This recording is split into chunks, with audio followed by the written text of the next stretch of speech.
तो प्रश्नावली 7.2 स्टार्ट कर रहे हैं। आसान प्रश्नावली है, तो पहले हम इसका बेसिक कंसेप्ट पढ़ेंगे और उसके बाद हम क्वेश्चन आंसर करेंगे। तो कॉपी पेन निकाल लीजिएगा, साथ साथ नोट कीजिएगा। तो हेडिंग डालिए आप बेसिक। अच्छा, इसके अंदर आपकी 2 प्रमेय यूज़ होंगी, ठीक है। इससे पहली वाली प्रमेय भी यूज़ होंगी, लेकिन 2 नई प्रमेय यूज़ होने लग जाएंगी। तो पहले हम उन दोनों प्रमेय को पढ़ लेते हैं और उसके बाद क्वेश्चन आंसर स्टार्ट करते हैं। तो मैं लिख ही देता हूँ यहाँ पर, आप साथ साथ लिख लीजिएगा। तो पहली प्रमेय कहती है कि त्रिभुज में बराबर भुजाओं के सामने वाले कोण बराबर होते हैं। कोई त्रिभुज है, उसमें भुजाएं बराबर है ना, तो उसके सामने वाले कोण भी हमेशा बराबर होंगे, ठीक है। तो आप इसको लिखिएगा कि त्रिभुज में बराबर भुजाओं के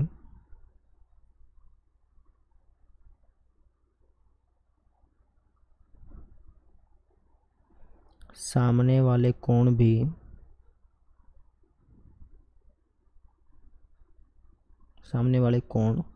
बराबर होते हैं। मतलब समझ लीजिए इसका, एक त्रिभुज है और त्रिभुज में 2 भुजाएं बराबर हैं। जैसे मान लो ए बी सी, ये त्रिभुज है, इसमें ए बी बराबर है बी सी के, ये हमको दिया हुआ है। तो इसके सामने वाले कोण भी बराबर होंगे। मतलब ए बी के सामने कौन सा कोण है, सी कोण है, तो कोण सी भी बी सी के सामने कौन सा कोण है, ए कोण है। तो अगर हमें ए बी बराबर बी सी दिया है, 2 भुजाएं बराबर दी हैं, तो ए बी के सामने वाला कोण और बी सी के सामने वाला कोण, ये दोनों भी बराबर हो जाएंगे, ठीक है। ये आपकी प्रमेय है, इसको हम कल प्रूफ करेंगे, आज हम इनको एज अ फॉर्मूला यूज़ करेंगे, ठीक है। तो एक तो ये प्रमेय है। दूसरी प्रमेय ठीक इसके उलट है, वो कहती है कि त्रिभुज में बराबर कोणों के सामने वाली भुजाएं बराबर होती हैं। ठीक इसका उलट है ना, बराबर भुजाओं के सामने वाले कोण बराबर होते हैं और बराबर कोणों के सामने वाली भुजाएं बराबर होती हैं। इसको भी लिखिए, त्रिभुज में बराबर कोणों के सामने वाली भुजा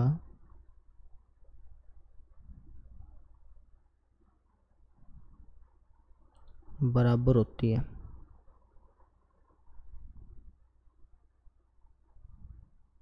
इसका मतलब समझ लीजिए एक बार।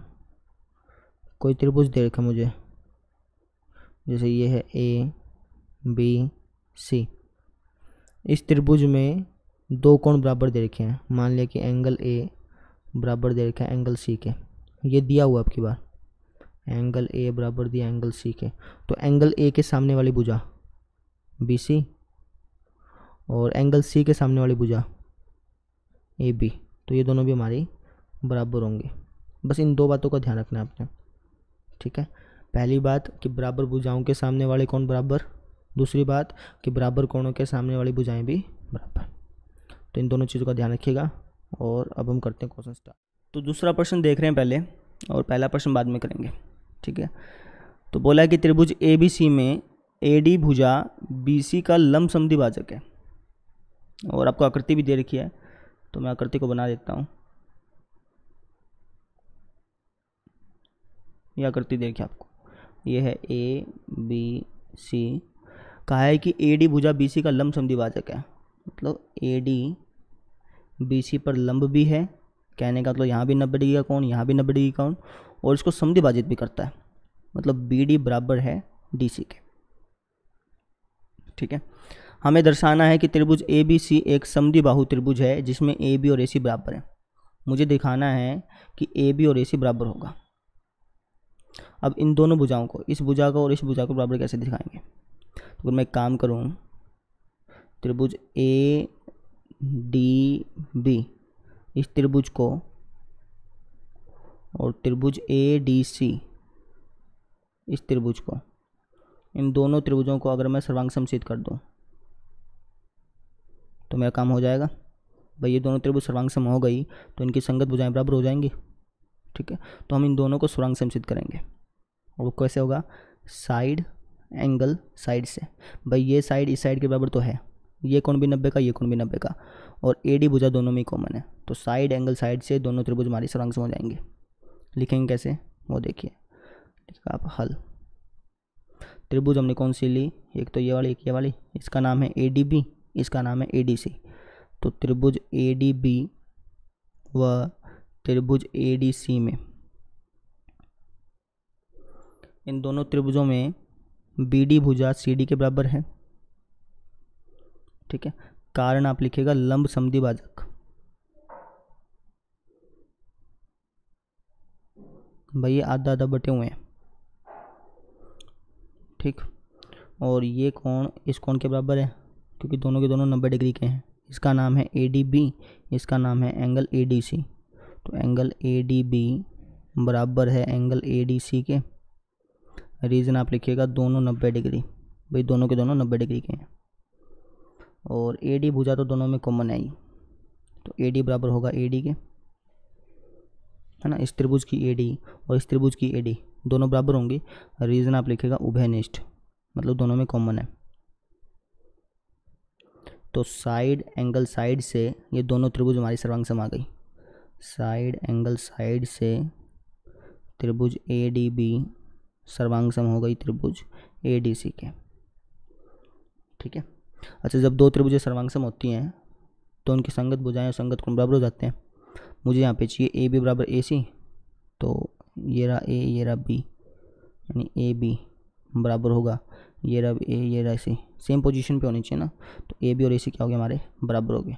रीजन आप लिख दीजिएगा CPCT, है ना। CPCT का मतलब corresponding parts of congruent triangle.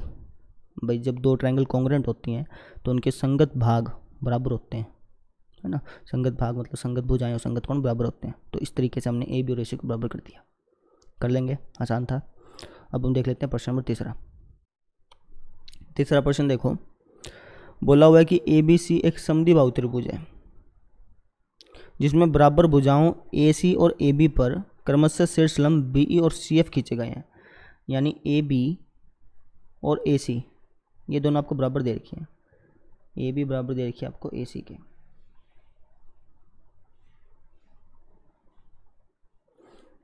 ठीक है, और इन पर शीर्ष लंब खींचे गए हैं BE और CF। यानी BE एक लंब है, लंब का मतलब कि यहाँ भी 90 डिग्री का कोण बन रहा है और इस तरफ भी 90 डिग्री का कोण बनेगा, दोनों तरफ 90 का। ऐसे ही CF भी एक लंब है, मतलब यहाँ भी 90 डिग्री का कोण और यहाँ भी 90 डिग्री का कोण। हमें दर्शाना है कि ये शीर्ष लंब बराबर है, मतलब मुझे दर्शाना है कि BE बराबर है CF के, ये दोनों आपस में बराबर हैं, ऐसा हमें दर्शाना है। तो एक काम करता हूँ, दो त्रिभुज लेके उनको सर्वांग सम दिखा देता हूँ। एक त्रिभुज लेता हूँ ABE, ठीक है, और एक त्रिभुज ले लेंगे हम ACF।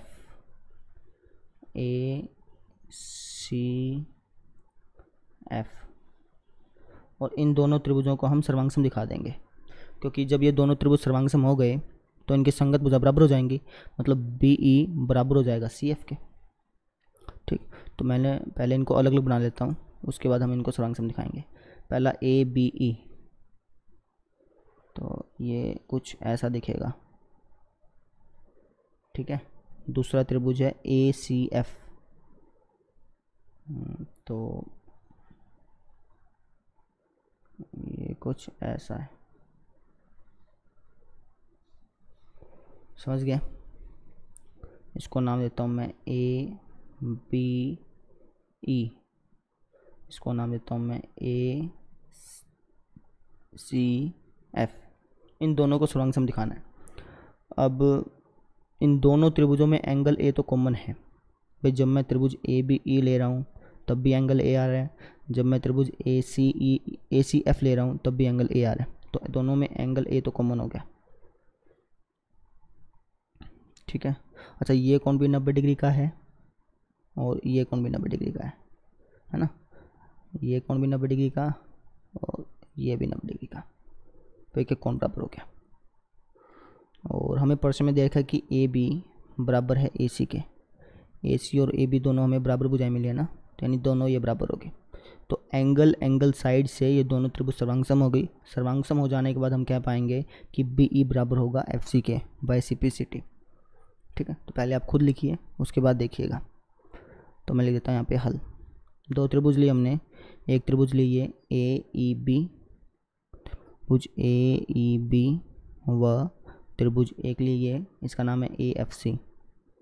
ए एफ सी में इन दोनों त्रिभुजों में हमने देखा कि ये वाला कोण और ये वाला कोण बराबर है। इस कोण का नाम ए ई बी और इस कोण का A F C. Angle A E B बराबर है एंगल ए एफ सी के, कारण आप लिखेंगे दोनों 90 डिग्री। भाई दोनों के दोनों 90 डिग्री के हैं, ठीक है। अच्छा, ये कोण और ये कोण ये भी दोनों में बराबर हैं क्योंकि दोनों में उभयनिष्ठ हैं, है ना। इस त्रिभुज को ले रहा हूँ तब भी एंगल ए आ रहा है, इसको ले रहा हूँ तब भी एंगल ए आ रहा है, पूरा का पूरा। आधा आधा आता तब नहीं कहते ऐसा, ठीक है। तो मैं कह सकता हूँ कि एंगल ए बराबर होगा एंगल ए के, रीज़न आप लिखिएगा उभयनिष्ठ। भाई दोनों में कॉमन है।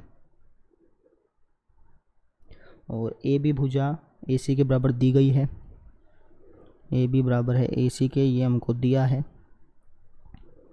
तो मैं कह सकता हूँ एंगल एंगल साइड से ये दोनों त्रिभुज सर्वांगसम होंगे। तो एंगल एंगल साइड सर्वांगसमता नियम से त्रिभुज ए ई बी सर्वांगसम होगी त्रिभुज ए एफ सी के। और जब दो त्रिभुज सर्वांगसम होती हैं तो उनकी संगत भुजाएं बराबर होती हैं, यानी कि मुझे चाहिए बी ई और सी एफ, इन दोनों को बराबर दिखाना है ना। तो बी ई और सी एफ लास्ट के दो दो ले लिए, तो ये भी हमारे क्या हो जाएंगे, बराबर हो जाएंगे। रीजन आप लिख देना सी पी सी टी। कर लेंगे, आसान प्रश्न था। तो अब हम देखते हैं प्रश्न नंबर 4। ये भी सेम प्रश्न नंबर 3 की तरह है।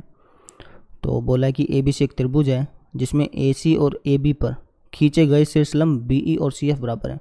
मतलब कि बार हमें बी ई और सी एफ बराबर दे दिया, बी ई बराबर दे दिया सी एफ के, ठीक है।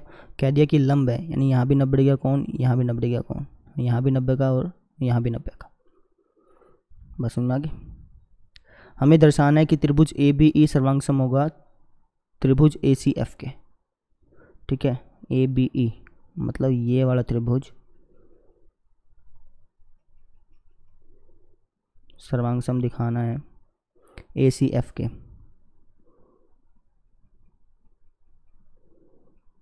मतलब इस त्रिभुज के।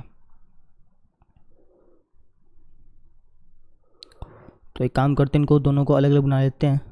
सबसे पहले ए बी ई, तो ये कुछ ऐसा ऐसा दिख रहा है, ठीक है। ये है ए बी ई। फिर त्रिभुज ए सी एफ, तो ये कुछ ऐसा है,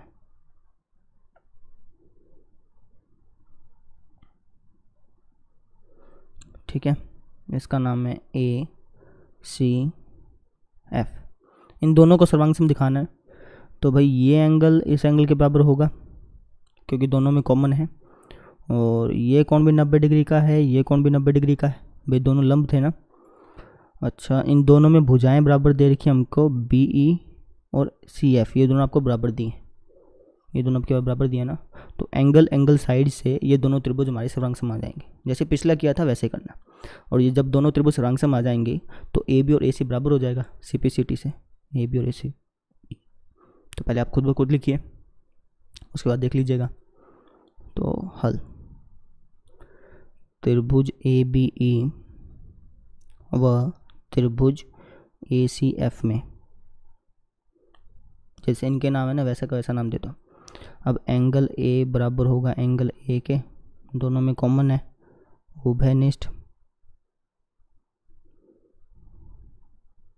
और ये वाला कोण इस कोण के बराबर होगा।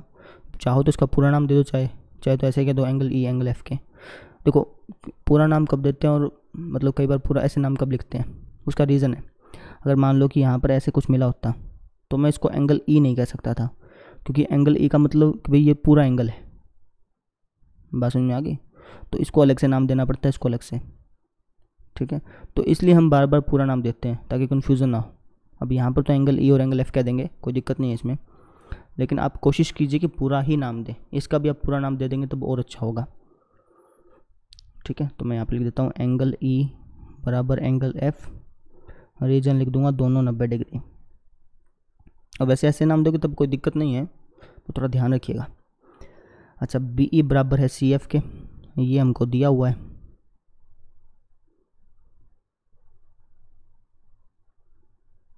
तो मैं कह सकता हूँ एंगल एंगल साइड से ये दोनों त्रिभुज सर्वांगसम होंगे। तो एंगल एंगल साइड से त्रिभुज ए बी ई सर्वांगसम हो जाएगी त्रिभुज ए सी एफ के। और जब दो त्रिभुज सर्वांगसम होते हैं तो उनके संगत भुजाएं और संगत कोण बराबर हो जाते हैं।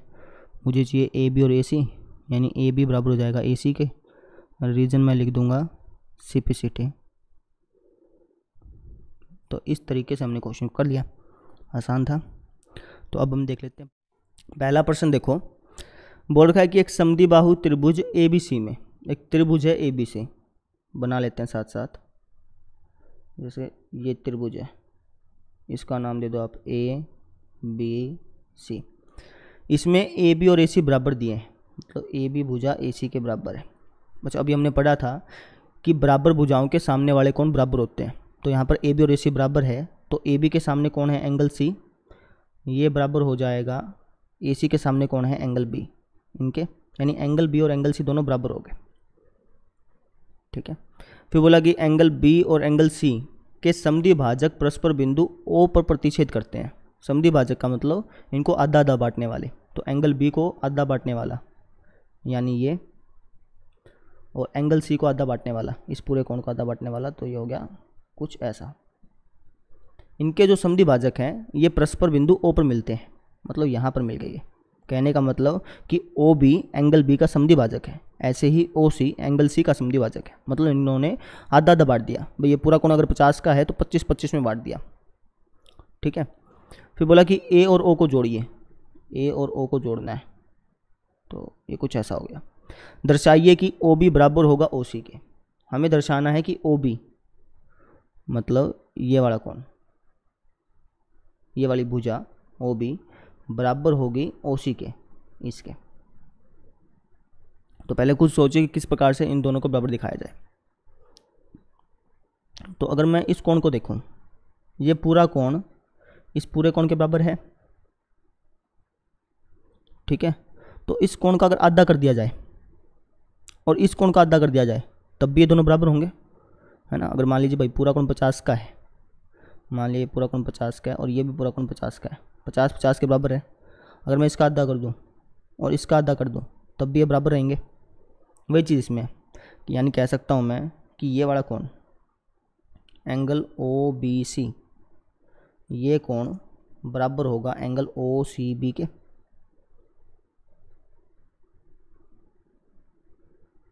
ठीक है। अब त्रिभुज देखिए आप, त्रिभुज ओ बी सी, इस त्रिभुज में दो कोण बराबर है। ये वाला कोण इस कोण के बराबर दे रखा है। और जब त्रिभुजों में कोण बराबर हों तो उनके सामने वाली भुजाएं भी बराबर होती हैं। यानी एंगल सी के सामने वाली भुजा, अच्छा ये एंगल सी नहीं है, इसका नाम पूरा देना पड़ेगा, O C B. Angle O C B के सामने वाली भुजा यानी ओ बी, और एंगल ओ बी सी के सामने वाली भुजा यानी ओ सी, ये दोनों क्या हो जाएंगे बराबर। समझ गए भाई, ये पूरा कोण पूरे कोण के बराबर है, तो इनका आधा आधा भी बराबर होगा, तो इनके सामने वाली भुजाएं भी क्या हो जाएंगी बराबर हो जाएंगे। तो लिखना कैसे वो देखिए, पहले आप खुद लिख के ट्राई कीजिएगा, उसके बाद देखिएगा। तो जैसे प्रश्न मुझे मिला है कि ए बी और ए सी बराबर है, तो इनको लिख देता हूँ ए बी बराबर ए सी, ये मुझे दिया हुआ है।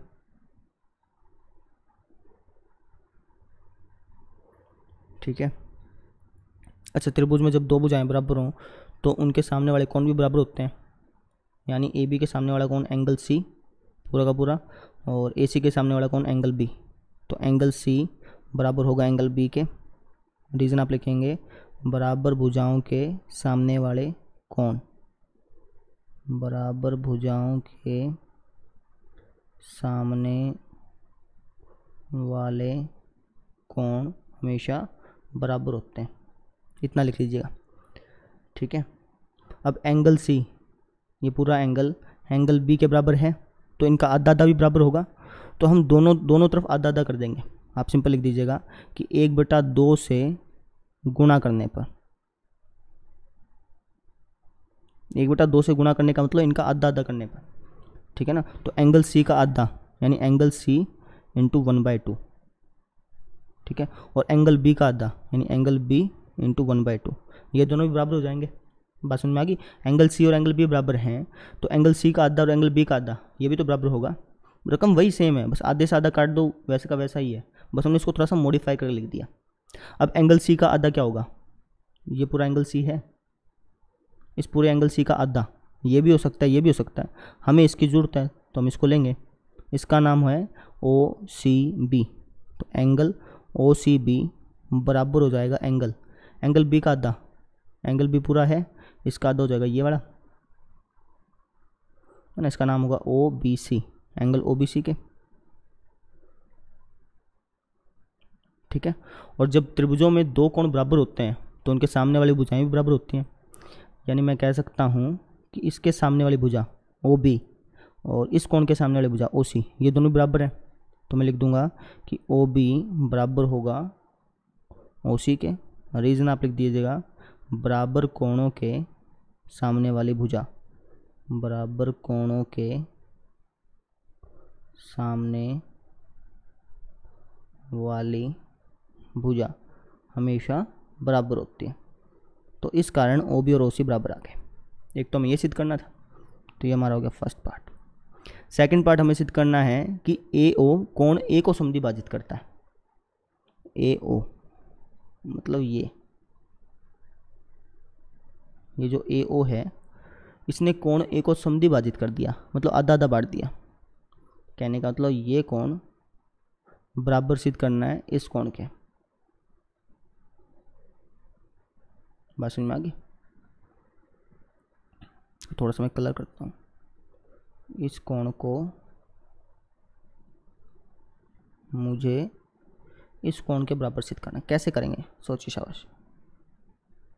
इन दोनों कोण को बराबर कैसे सिद्ध करोगे।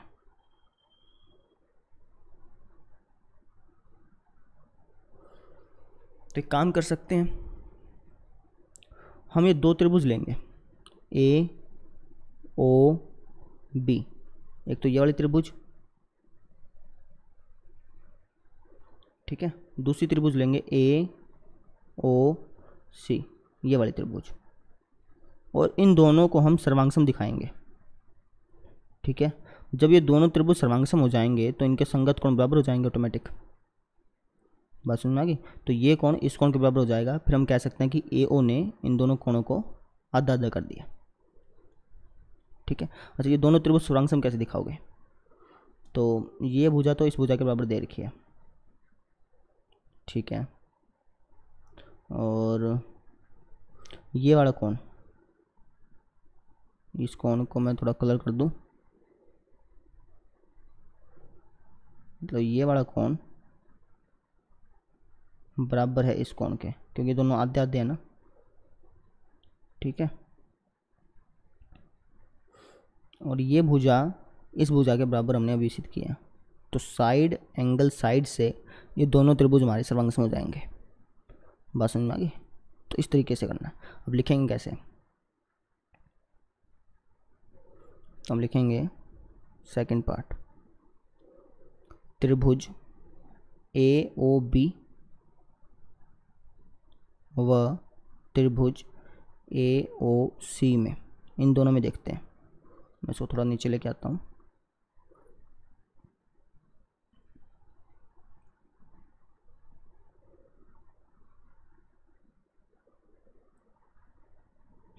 अब देखिए,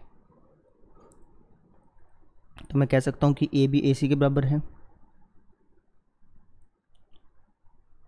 ये हमको प्रश्न में दिया था।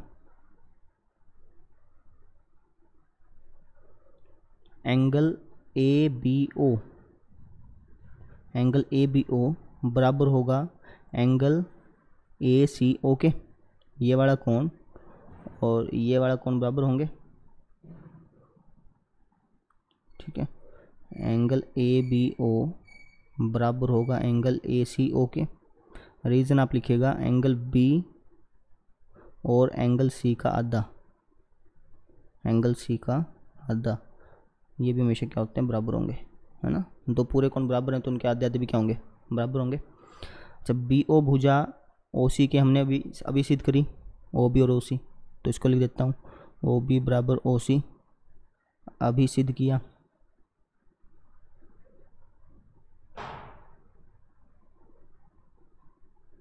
तो साइड एंगल साइड से ये दोनों त्रिभुज हमारी सर्वांग सम होगी, ये और ये। तो साइड एंगल साइड सर्वांग समता नियम से त्रिभुज ए ओ बी सर्वांग सम हो गई त्रिभुज ए ओ सी के। जब दो त्रिभुज सर्वांग सम हो जाते हैं तो उनके संगत कोण बराबर हो जाते हैं, मतलब ये वाला कोण और ये वाला कोण बराबर हो जाएंगे। इस कोण का नाम है बी ए ओ और इसका नाम है सी ए ओ। एंगल बी ए ओ बराबर होगा एंगल सी ए ओ। आप यहाँ से चेक कीजिए, बी फिर ए फिर ओ, ऐसे यहाँ पे किया सी ए और ओ। एंगल ये वाला और ये वाला दोनों क्या हो गए, बराबर हो गए। रीजन आप लिखेंगे C P C T, corresponding parts of congruent triangles. ठीक है, तो मैं क्या कह सकता हूँ, तो लिख देंगे तो हम कह सकते हैं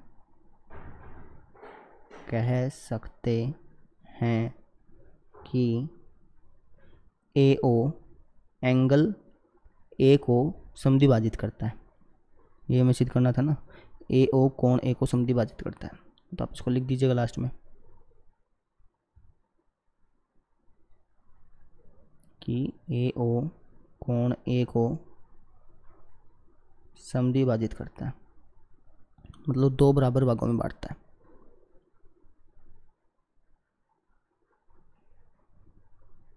तो इस तरीके से हम इस प्रश्न को हल करेंगे। ठीक है, अब हम देखते हैं पांचवा प्रश्न देखो, ये भी आसान प्रश्न है। बोला है कि ए बी सी और डी बी सी समान आधार बी सी पर स्थित दो समद्विबाहु त्रिभुज है। यह आकृति दे रखी है, इसमें ए बी सी ये एक त्रिभुज है और दूसरा त्रिभुज है डी बी सी,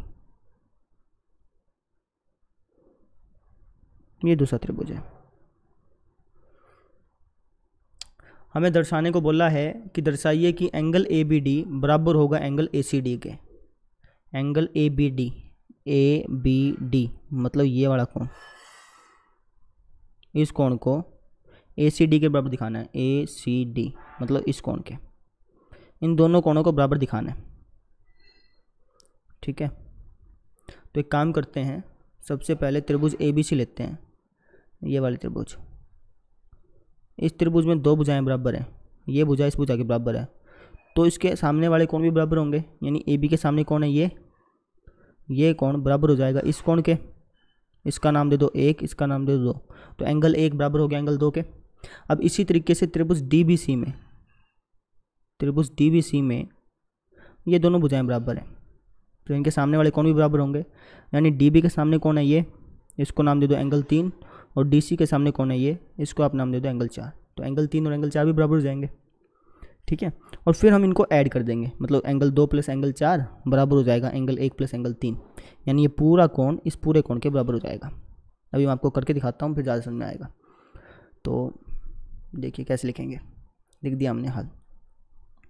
हमें बराबर दिया है ए बी बराबर ए सी के, ये दोनों भुजाएं बराबर मिली हैं। रीजन लिख देंगे हम दिया है। ठीक है, तो ए बी के सामने वाला कोण 1 और ए सी के सामने वाला कोण 2, यानी एंगल 1 बराबर हो जाएगा एंगल 2 के। रीजन आप लिखेंगे बराबर भुजाओं के सम्मुख कोण, बराबर भुजाओं के सम्मुख कोण लिख लीजिएगा। अब इसी तरीके से डी बी बराबर है डी सी के, तो इसको लिख देता हूँ डी बी बराबर है डी सी के, ये हमको दिया है। तो डी बी के सामने वाला कोण है एंगल 3 और डी सी के सामने वाला कोण है एंगल 4, तो एंगल 3 बराबर हो गया एंगल 4 के। रीजन बराबर भुजाओं के सामने वाले कोण, ये भी आप लिख दीजिएगा। ठीक है, और इसको मैं मान लेता हूँ इक्वेशन नंबर 1, इसको मैं मान लेता हूँ इक्वेशन नंबर 2। अब इन दोनों को कर दूंगा मैं ऐड, तो कह दूंगा समीकरण 1 व समीकरण 2 को जोड़ने पर मुझे मिलेगा angle 1 plus angle 3 angle 1 plus angle 3, इन दोनों को जोड़ा ना मैंने, तो ये जुड़ गए। बराबर में बराबर जोड़ोगे तो बराबर ही आएगा। और एंगल 2 में एंगल 4 जोड़ोगे तो एंगल 2 प्लस एंगल 4 के, यानी एंगल 1 प्लस 3 बराबर आ गया एंगल 2 प्लस 4 के। अच्छा, एंगल 1 प्लस 3 ये कौन क्या बनाता है, कौन सा एंगल है ये है हमारा एंगल ACD।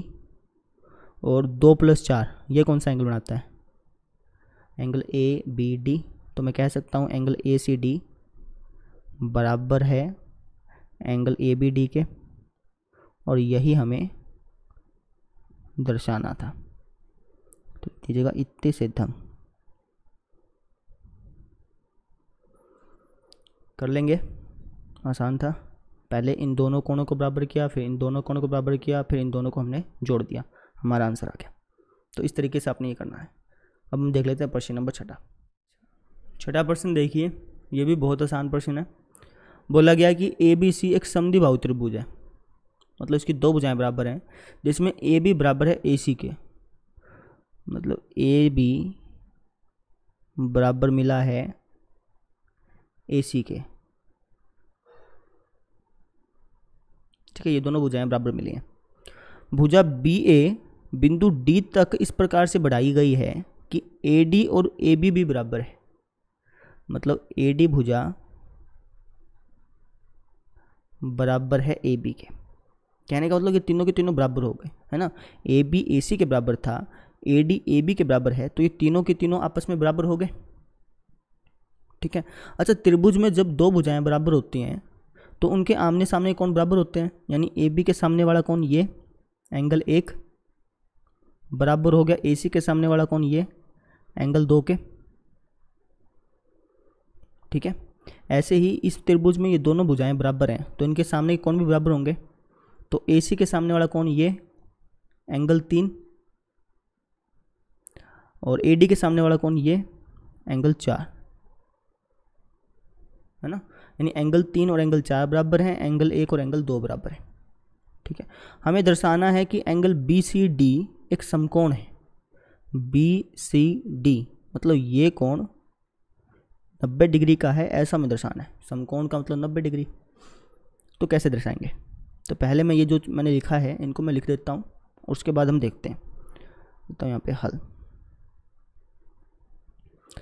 तो मुझे AB बराबर AC मिला था, AB बराबर AC ये मुझे दिया है। ठीक है, AB और AC बराबर मिले, तो इनके सामने वाले कौन बराबर हो गए, यानी एंगल 1 बराबर हो गया एंगल 2 के। रीजन बराबर भुजाओं के सामने वाले कौन। ठीक है। अब इसी तरीके से AC और AD भी बराबर होगा, है ना, लेकिन इसका कारण लिखना पड़ेगा। हमें बराबर दे रखा है AD बराबर AB के, तो मैं लिख देता हूँ यहाँ पे AD बराबर AB, ये हमको दिया है। तो AD का AD रहने दिया और AB को बदल के लिख दिया मैंने AC, क्योंकि AB को AC लिखा जा सकता है। कारण आप लिख दीजिएगा, क्योंकि ये क्योंकि का साइन होता है, AB बराबर है AC के, इसलिए मैंने ऐसे लिख दिया। भाई AC और AD ये दोनों बराबर आ गए, तो इनके सामने वाले कौन भी बराबर होंगे। AD के सामने कौन है, एंगल 4, और AC के सामने कौन है, एंगल 3, तो एंगल 4 बराबर हो जाएगा एंगल 3 के। रीजन आप लिखिएगा बराबर भुजाओं के सामने वाले कौन। ठीक है। अब यहाँ से समझिएगा, मुझे इस कोण को 90 डिग्री दिखाना है, एंगल BCD को। मुझे पता है कि इन तीनों कोणों का जोड़ angle B plus angle C plus angle D, इन तीनों कोणों का जोड़ 180 होगा। ठीक है, तो मैं लिख दूंगा कि त्रिभुज BCD में angle B plus angle C plus angle D इन तीनों का जोड़ होगा 180 डिग्री। कारण आप लिखिएगा त्रिभुज का कोण योग गुण, कोण योग गुण। ठीक है।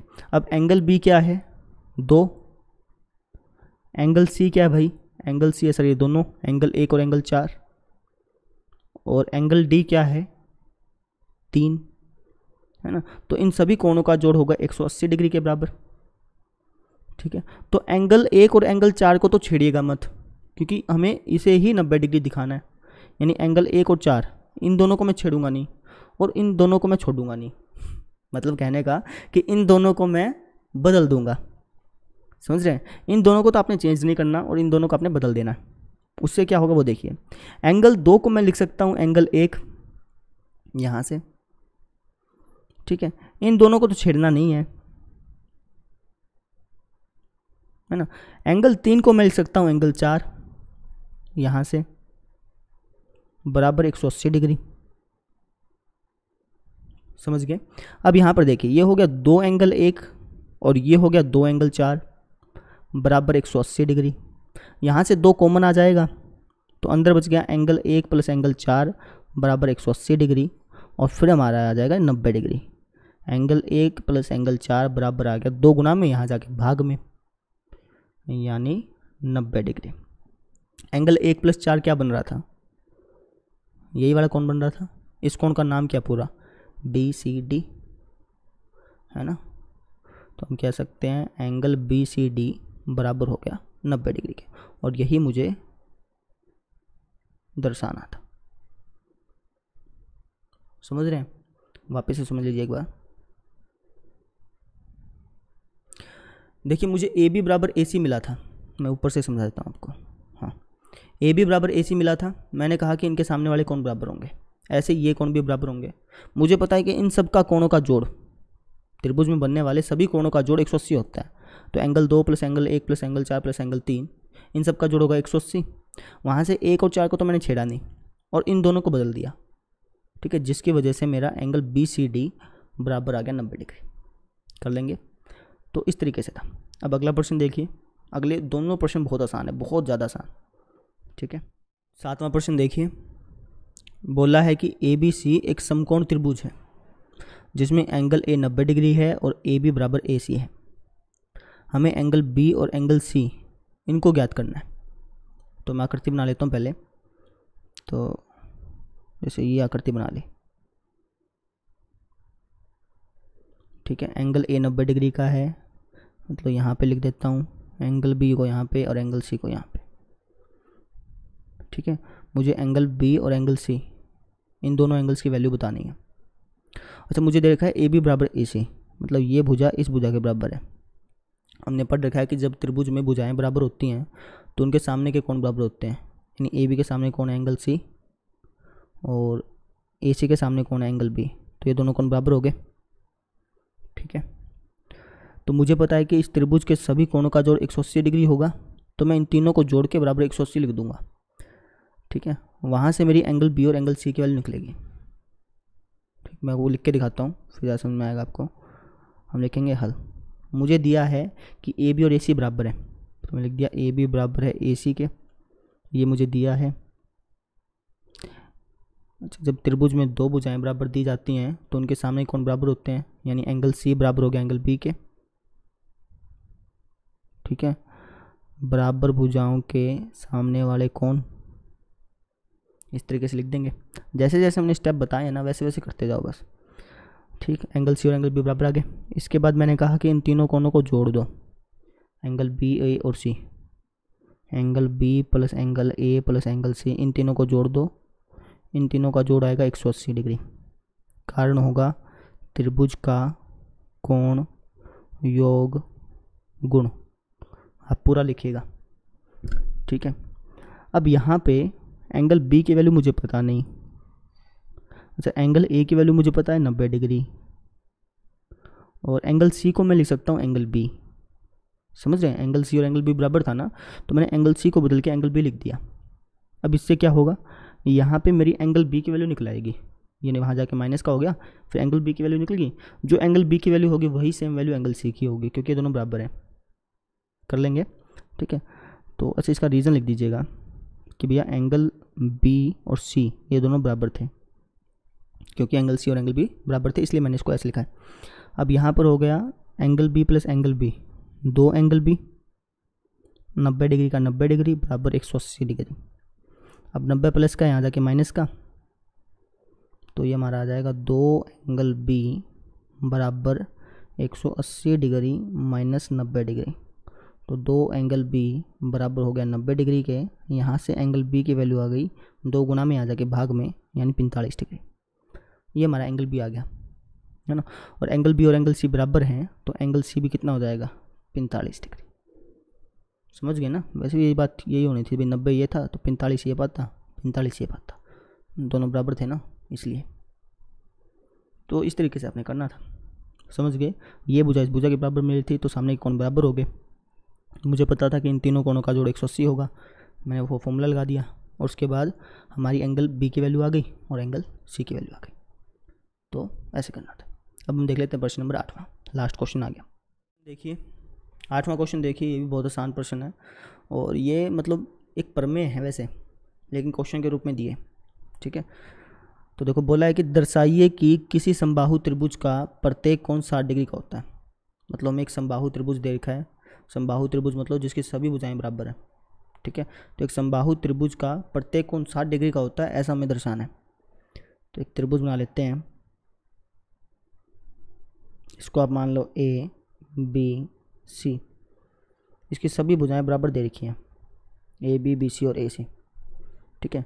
मुझे दर्शाना है कि इसका हर एक कोण 60 डिग्री का होगा। समझ रहे हैं, ये भी 60 का होगा, ये भी 60 का और ये भी 60 का, ऐसा दर्शाना है। दिया नहीं होगा तो मैं इसको यहाँ से मिटा देता हूँ एक बार, ठीक। तो लिखिएगा इसका हल। सबसे पहले आप लिखिएगा दिया है, मुझे दे रखा है एक समबाहु त्रिभुज। अब यहाँ पे मैंने त्रिभुज लिया ए बी सी, तो मैं कह दूंगा कि ए बी सी एक समबाहु त्रिभुज है।